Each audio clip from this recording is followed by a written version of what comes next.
Hello parents, good morning. आप office में हैं, बच्चा घर पे है, नैनी के साथ है, रिलेटिव्स के साथ है, फैमिली मेंबर्स के साथ है, किसी के साथ भी हो सकता है। और आपको एक कॉल आती है कि बच्चा बीमार हो गया है, कौन सी मेडिसिन देनी है और कितनी देनी है, कहाँ रखी है, ये बता दो बस। आप बता देते हो पर्टिकुलर मेडिसिन और बोलते हो कि 1 चम्मच दे दो। पर जब 1 चम्मच देने की बारी आती है तो वो पर्टिकुलर पर्सन कंफ्यूज हो जाता है कि कौन सा चम्मच, क्योंकि आपकी किचन में बहुत सारे चम्मच हैं।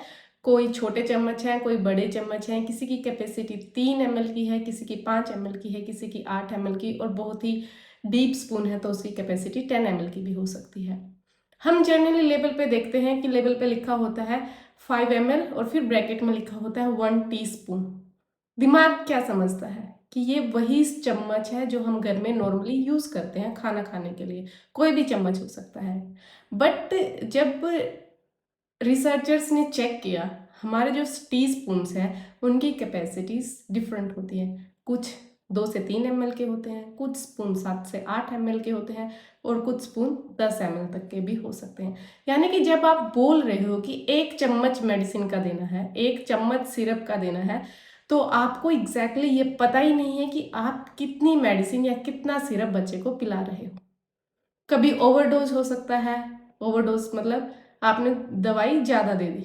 कभी अंडरडोज हो सकता है कि आपने दवाई बच्चे को कम दी। ये आपसे भी हो सकता है और आपके रिलेटिव्स या आपके फैमिली मेंबर्स कोई भी बच्चे को जो भी दवाई दे रहे हैं उनसे भी हो सकता है, राइट। और इसमें सबसे स्कैरी पार्ट क्या आता है कि आपको लगता है कि ये परफेक्ट है, बट धीरे धीरे बच्चे के लिवर पर इसका बहुत ज़्यादा गहरा इफेक्ट पड़ता है, और किडनीज पर भी, क्योंकि उनका जो फिल्ट्रेशन का काम है वो बहुत ज़्यादा बढ़ जाता है। इंडियन पेरेंट्स को ये भी लगता है कि अगर आधा चम्मच बोला गया है तो उसमें थोड़ा और एक्स्ट्रा डाल देंगे कि जल्दी फीवर उतर जाएगा। चम्मच थोड़ा भर के ही देते हैं वरना काम नहीं करेगा, ये भी हमारा अल्टीमेट थॉट आ जाता है। और फिर अगर हाफ चम्मच बोला है तो हम 3/4 कर देते हैं उसको। तो एक्यूरेट डोज बच्चे को कितनी देनी है ये हम बिल्कुल समझ नहीं पा रहे। लेकिन समझिए कि अगर आप सिरप बच्चे को दे रहे हो, अगर पैरासीटामोल का सिरप है और आपने अगर एक्स्ट्रा दे दिया है तो उसका लीवर पर एक्स्ट्रा लोड पड़ेगा। अगर ब्रूफिन की अगर हम बात करें तो वो किडनीज पर एक्स्ट्रा स्ट्रेस डाल देगा। और अगर हम कफ सिरप्स की बात करें तो ये ज़्यादातर सिडेटिंग सिरप्स होते हैं, मतलब आपके बच्चे को ड्राउजीनेस आएगी, चक्कर आएंगे, नींद आएगी। तो ये सारे सर्कमस्टेंसेस या कॉन्सिक्वेंसेस बच्चे के लिए बहुत ज़्यादा कॉम्प्लिकेटेड हो जाते हैं। आपको साइड इफेक्ट शायद ना भी दिखे क्योंकि बच्चे की बॉडी के साथ हो रहे हैं, लेकिन बच्चे की बॉडी में साइलेंट स्ट्रेस अकाउंट ओपन हो जाता है, वो धीरे धीरे चल रहा है क्योंकि उसमें एक्स्ट्रा एमएल्स डिपॉजिट हो रहे हैं। सोचिए हर डोज में हम थोड़ा सा ऊपर दे रहे हैं, बच्चा 3 से 4 डोज एक दिन में ले रहा है और 3 से 4 दिन का कोर्स है, तो कितनी एक्स्ट्रा मेडिसिन बच्चे की बॉडी में गई। चलिए एक गेम के थ्रू समझते हैं। इमेजिन कीजिए कि आपके घर में 3 चम्मच है। चम्मच 1 जिससे हम सिर्फ चाय स्टर करते हैं, दूसरा जिससे हम चीनी डालते हैं, थोड़ा बड़ा हो सकता है, और चम्मच 3 और सबसे बड़ा स्पून। अब डॉक्टर ने कहा कि 5 ml देना है। स्पून 1 में 3 ml आता है, स्पून 2 में 5 ml आता है, और स्पून 3 में 8 ml आता है। अगर तो डॉक्टर ने बोला 5 ml देना है तो आपका मिडल टर्म का जो स्पून है वो फिक्स हो जाता है। बट अगर डॉक्टर ने बोला कि 2.5 ml देना है तो आपका 3 ml वाला चम्मच निकल के आएगा। अब 3 वाले में आप एक्यूरेट प्रिसीजन कैसे करेंगे? अगर आप उसको आधा करेंगे तो आपके बच्चे के पास सिर्फ 1.5 ml सिरप ही जा रहा है। यानी कि डिवाइस रैंडम है। डिवाइस मतलब जो भी चीज़ हम यूज़ कर रहे हैं, चम्मच यूज़ कर रहे हैं या ढक्कन यूज़ कर रहे हैं, जो कुछ भी हम यूज़ कर रहे हैं, तो वो डिवाइस रैंडम है। उसका वॉल्यूम अननोन है कि उसमें कितना लिक्विड फिल हो सकता है, वो अननोन है। और फिर हाफ देना है कि 3/4 देना है, ये हमारा एक प्योर गैस है, प्योर अंदाजा है। तो हम एक ट्रिपल एरर कर रहे हैं और हम ये सोचते हैं कि हम तो बहुत केयरफुल है, माइंडफुल चॉइसेस अपने बच्चे के लिए बना रहे हैं। अब समझते हैं कि क्लिनिक में क्या होता है। जब भी कोई डॉक्टर या फार्मासिस्ट आपके बच्चे के लिए कोई भी मेडिसिन प्रिस्क्राइब करता है या रिकमेंड करता है तो वो बच्चे के हर किलो वेट के अकॉर्डिंग प्रिस्क्राइब करता है।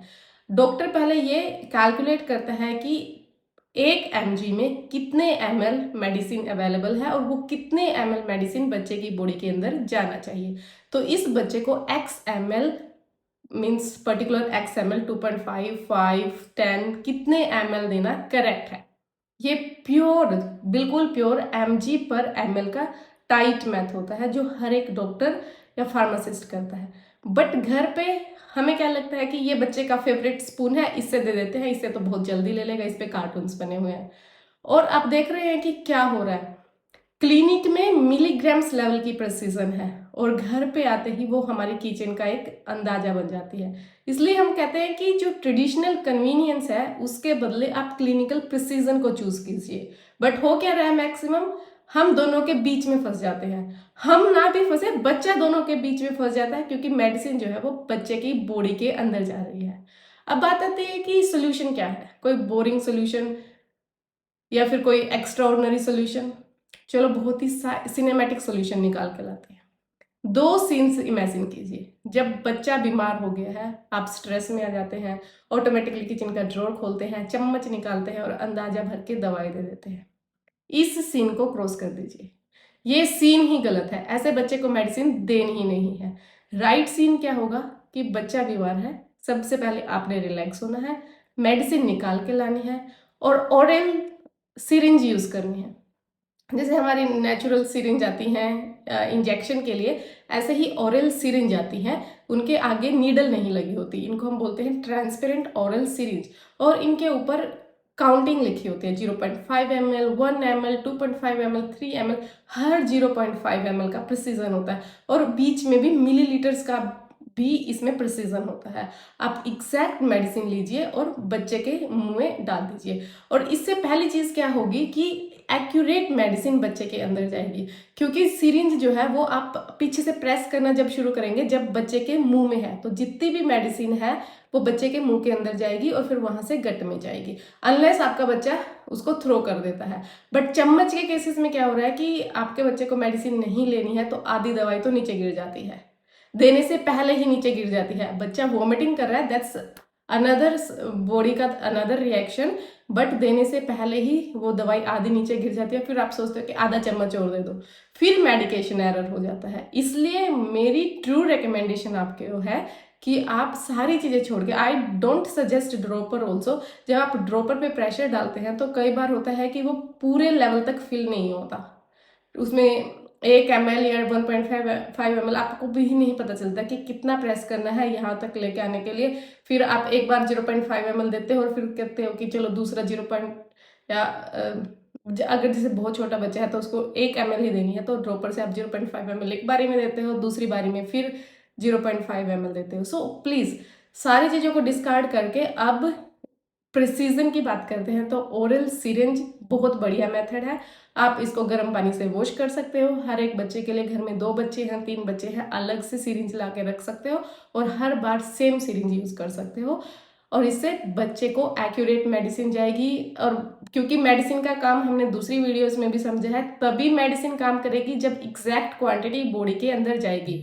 एग्जैक्ट क्वांटिटी ही उस वायरस को, उस बैक्टीरिया को मारने के लिए सफिशिएंट है। अगर मेडिसिन ज़्यादा जा रही है तो वो बॉडी में ओवरडोज का काम कर रही है, टॉक्सिसिटी बढ़ा रही है। अगर कम जा रही है तो वो इफेक्टिव नहीं है। तो राइट मेजर ये है कि बच्चे को अच्छे तरीके से पूरी की पूरी मेडिसिन देनी है और पूरी की पूरी मेडिसिन देने के लिए ओरल सिरिंज बाय करनी है। इतनी भी कोई ज़्यादा महंगी नहीं है, 5 से 10 रुपए की ही आती है। सो वाई नॉट,